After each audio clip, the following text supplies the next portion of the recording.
You're listening to Live from the Heartland show, and I'm Michael James. I'm here with Katie Hogan and Ali Nagib. Nagib. Okay. Well, you're one of the prominent activists in the local or the Illinois NORML chapter. That's right. I'm the assistant director, yes. Why don't you give us a little bit of report? Give us the Reefer Report. What's going on at the most local level here in Chicago, all the way on up through Colorado and Washington to Istanbul or wherever it may be? To the Super Bowl being played by 2 reefer-free states. Woo! That's right. Like that. So on the local level, the latest news this week is that the Chicago City Council and the Zoning Committee are looking at an ordinance to allow them to regulate the new medical cannabis businesses, the cultivation centers and dispensing God, I can't think of a body I'd rather less have their hands on pot than the Chicago City Council. Well, the good thing about the law is it does allow limited ability of the local governments to control these businesses. They're not allowed to completely ban them, but through their zoning authority, they do have some control over where they'll be able to locate. So they have to provide reasonable accommodation for these businesses, assuming that the areas in these communities meet the standards laid out in the law. So, Ali, have you heard what, like we did this week, from a couple of our fellow citizens and activists, that what the city council is proposing with those dispensaries is that they only be located in certain areas that are industrial manufacturing zones, manufacturing M1, M2, M3, zones.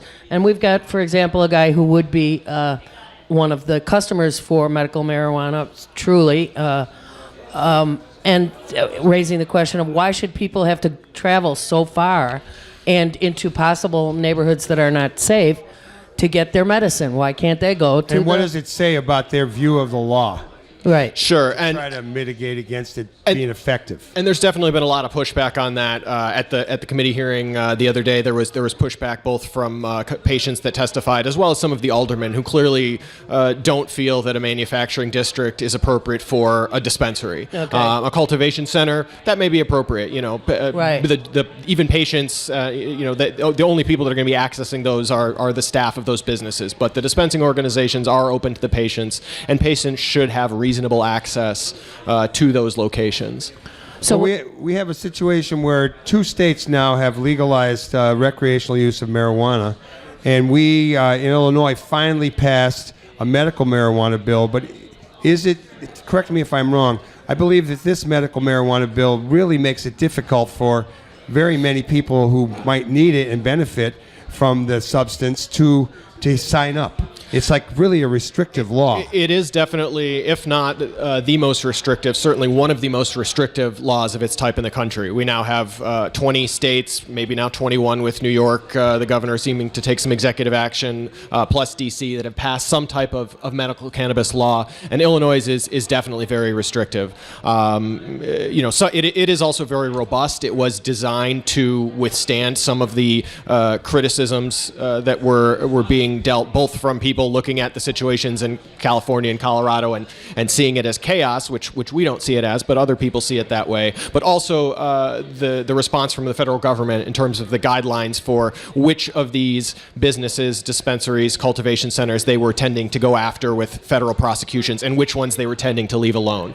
So the law was written in a very detailed way to try to make it as least likely that there will be federal, to make it at least likely there will be a federal intervention. But there's no question that it's a small step. It's going to take a lot of steps forward. There are already multiple bills pending before the General Assembly that have been introduced to further amend it, to add additional conditions. A new bill was just introduced, Senate Bill 2636. Which would add epilepsy and as well allow for minors with epilepsy to access and become qualified patients. For whom it has shown great promise. That's right. I still, once again, and first I was castigating the city council, now I'm going to say, what would the General Assembly, how would they ever recognize chaos in another state? I'm just wondering. Well, and Just wondering. The other thing I point out when people talk about the chaos in California and Colorado is the one group of people who doesn't see it as chaos is the citizens of those states. Clearly. Colorado had a medical cannabis law in the books going back to 2000. They looked at what happened in California. They did put in more regulations on their system than what they put in California, which was basically none. And that had a big impact on how the industry grew and how the public perceived it. And that led to a vote in 2012 where more citizens of Colorado voted for legalizing cannabis for adults, for amending their constitution to do that, than voted for President Obama or any other elected official for any statewide office in the history of the state. The people want their pot, man. Nagib, how come we can't get it on the ballot? I mean, I was in touch with a state rep who I have a lot of respect for about why don't we just go for legalizing it, and this person basically said that a couple of the state legislators were talking about some incremental steps as a better tactic. Why can't we get petitions out there, and what's the process by which? Have you been to Springfield lately? not since right. last year. I will tell you that is definitely the second most common question we get at Illinois NORML. The most common question is, of course, do you have any free samples? But that being the second most important question and the most important in terms of Illinois politics is that we effectively do not have a meaningful ballot initiative process in Illinois. There is a process to amend the Constitution, but it is a very limited ability it can't be used really for things like this the way it was used in other states. So it's the nature of the way our state constitution is set up. I fully encourage anybody who is unhappy with the state of our constitution in Illinois that it doesn't allow for things like citizen ballot access, both in terms of passing laws and initiatives as well as the access for candidates. I fully support those efforts to reform our Illinois Constitution. Very good point, Ali Nagib. You know, I was thinking recently, what's going on at the borders around Colorado and Washington? Are the police on the other states? Is there an increase in arrests of people? You mean is it like fireworks in Wisconsin and Indiana? Same idea. I'm wondering what's going on. If we have any indication, because it would seem to me plenty of people would buy recreational smoke in Colorado and try to take it into another state. And I just wonder what the traffic incidences and what the rate Everybody of knows busts are. pot smokers are very safe drivers compared to other imbibers. I think it's too early to tell. I think these programs of really commercialized cannabis for all adults is pretty much only a few weeks old, and in Washington it isn't even rolled out yet. Those surrounding states have definitely made it clear that they are going to try to stop it. We'll see how successful they are. The federal government has also, in the Justice Department memos that were put out, that basically said, we're going to tolerate this for now, given these guidelines. One of those criteria where they said they would intervene is in the case of interstate transport. So I think it's too early to tell, and it remains to be seen. When a young Senator Obama came to this particular stage when he was running for the federal Senate. I asked him about growing it. Michael James did approach him. What is the presidential? What is his position? Michael asked me to ask this question. I actually think the president. Ask whatever you want. The president should have nothing to do about this. Everybody else should be doing it. But he basically said he didn't think it was any worse than alcohol. Yeah, exactly. And a lot of people have taken note. It's all over the news, et cetera, et cetera. You have people on public television taking backward positions on it. What's his name? The guy from the New York Times, Brooks. Yeah, David Brooks. He was terrible. So what's your sense on the president's statement and what's going on? Well, maybe on the national debate about it.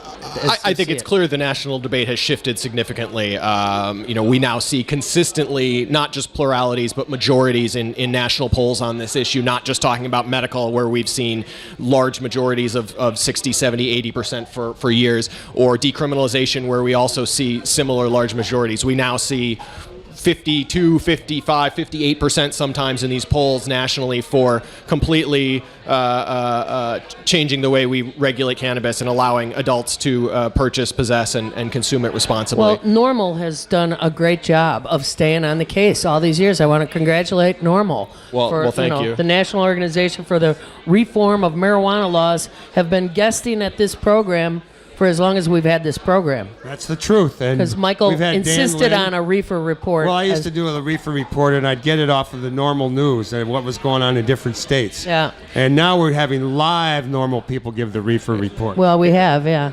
It's a whole new world. What's going on with NORML? You got about 30 seconds. What's happening? What do you want us to know? So How do we get a hold of you? you can check us out at IllinoisNORML.org. That's Illinois, NORML.org. We have a lot of events going on, particularly in this spring session. We hold regular lobby days in Springfield. Our first one of the year will be next Wednesday, the 29th. We'll be down in the Capitol all day in Springfield. We have our table set up. We talk to the legislators. We get people, constituents, talking to their representatives about this issue. We have a number of other events throughout the spring as well. We'll be hosting the Global Cannabis March in Daly Plaza on Saturday, May 3rd. Will that be a smoke-in? No, it will not. We do focus on changing the laws, not breaking them. So we will be rallying and marching downtown. So you don't do anything on 420? Not usually. There are other people that host those events. Okay. We'll keep track of that. Well, we want to thank you for coming on the show, Thank and you we'll so have you much, back. Ali. A round of applause for Ali Nagib. And we will be back next week with another exciting lineup of guests. This is Michael James with Katie Hogan, thanking all the people who make this show possible. We encourage you Paul, to do good Mary, in the Dan, world Grant, because the world Nolan. needs all the good that you do. All power to the people. Over and Hal out. James. All right.